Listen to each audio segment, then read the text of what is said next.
Mke wangu za saizi. Salama, mbona leo umewahi kurudi? Leo nimeamua tu niwahi kurudi.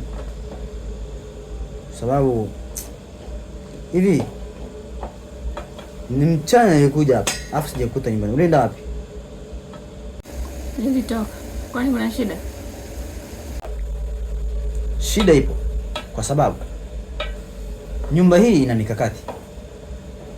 Haujanipa taarifa yoyote, ndo maana nakuuliza. Yaani kama ulivyoweza kutoa miguu yako kule kazini ukaileta hapa nyumbani, na mimi ndo nilivyoweza kutoa miguu yangu na kuondoka kwenye mambo yangu, inamaanisha huniamini. Ndio maana unatoka zako kazini mchana, unakuja hapa kuniangalia, si ndio? Hautoi taarifa yoyote. Hatuaminiani. Nasema hivi sio kwamba sikuamini. Wewe mwenyewe unaonekana. Nimekuja nyumbani sijakukuta. Je, uaminifu utakujaje? Nitakuamini vipi?